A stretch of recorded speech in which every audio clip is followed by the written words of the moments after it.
जय जिनेन्द्र। मैं नेहा जैन जैन पाठशाला में आप सबका स्वागत करती हूँ। आज हम 12 व्रतों के बारे में जानेंगे।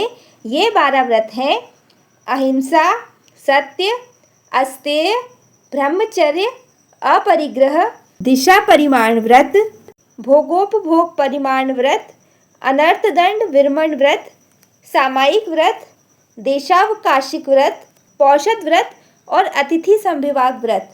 इन 12 व्रतों को अपनाकर हम श्रावक या श्राविका की श्रेणी में आ जाते हैं। इन व्रतों में 5 अणुव्रत हैं, 3 गुण व्रत हैं और 4 शिक्षा व्रत हैं। जरूरी नहीं है कि इनको एक साथ ही ग्रहण किया जाए, हम अपनी इच्छा से एक एक व्रत भी ले सकते हैं। साथ ही यह भी जरूरी नहीं है कि हम आजीवन के लिए इन व्रतों को ले लें। पहले धीरे धीरे 1 दिन, 1 महीना, 6 महीना, साल भर, 5 साल के लिए इन व्रतों को ले सकते हैं। फिर जब लगे कि इन व्रतों का आसानी से पालन किया जा सकता है, तब हम इन व्रतों को आजीवन के लिए भी ले सकते हैं। जो श्रावकों के 5 अणुव्रत हैं, वे ही साधु जी के 5 महाव्रत हैं। अंतर इतना है कि साधु 3 करण 3 योग से इन व्रतों को लेते हैं और ये व्रत अखंड होते हैं, यानी इनमें कोई छूट नहीं होती है, जबकि श्रावक अपनी इच्छा से व्रतों में छूट रखते हैं। 3 करण 3 योग का अर्थ होता है कि कोई भी क्रिया, जैसे अहिंसा हो गई, तो वह करूँगा नहीं, किसी और से करवाऊँगा नहीं, और कोई करेगा तो उसकी प्रशंसा यानी कि अनुमोदना भी नहीं करूँगा। ये 3 करण हुए।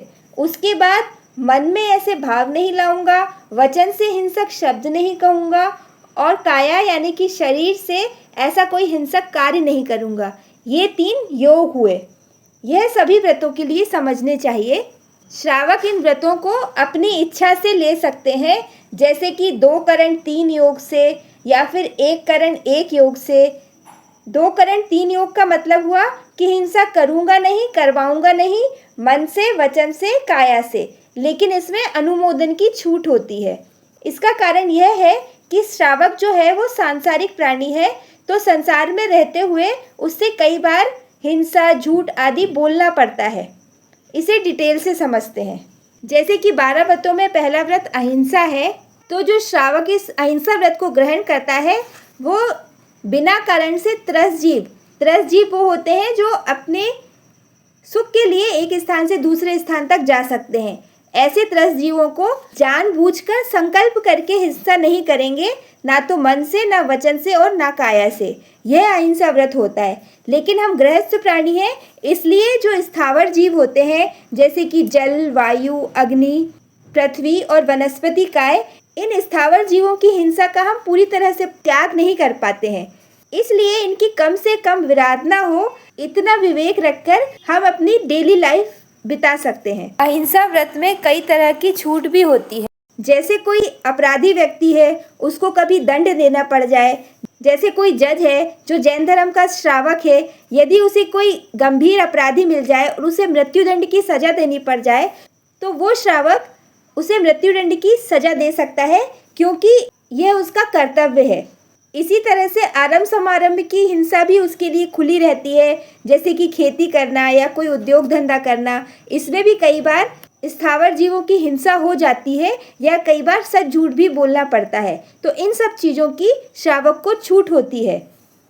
इसी तरह से हमारे परिवार और समाज की शत्रुओं से या किसी हिंसक जानवर से रक्षा करना हो और उसके लिए यदि हिंसा करना जरूरी हो जाए, तो विवेकपूर्ण तरीके से श्रावक अपने आगार यानी छूट का उपयोग करते हुए हिंसक पशुओं या शत्रुओं से अपने परिवार और समाज की रक्षा कर सकता है। लेकिन जो अपने आश्रित नौकर चाकर हैं, पशु हैं, उनका उसे वध नहीं करना होता है और ना ही उन्हें कठोर बंधन में बांधना होता है। इसी तरह से गुस्से और कषाय में उन्हें मारना, पीटना, उनके अंगों का छेदन भेदन करना, उनसे ज़रूरत से ज़्यादा भार उठवाना और ज़रूरत से ज़्यादा उन लोगों से काम लेना, उनका आहार पानी बंद करना, ऐसे कार्य श्रावक को नहीं करने चाहिए। जो त्रस्त जीव होते हैं, यानी कि जो अपनी इच्छा से इधर से उधर चल सकते हैं, उनकी हिंसा नहीं करनी चाहिए और ना ही ऐसे कामों में सहभागी बनना चाहिए। इसीलिए रेशम के कपड़े पहनना, चमड़े की चप्पल, जूते, बेल्ट और इसी तरह से ऐसे कॉस्मेटिक प्रोडक्ट्स जिन्हें त्रस्त जीवों की हिंसा करके बनाया गया है, ऐसे प्रोडक्ट्स काम में नहीं लेना चाहिए। साथ ही 15 कर्मादान होते हैं, उनका भी एक श्रावक को ध्यान रखना चाहिए।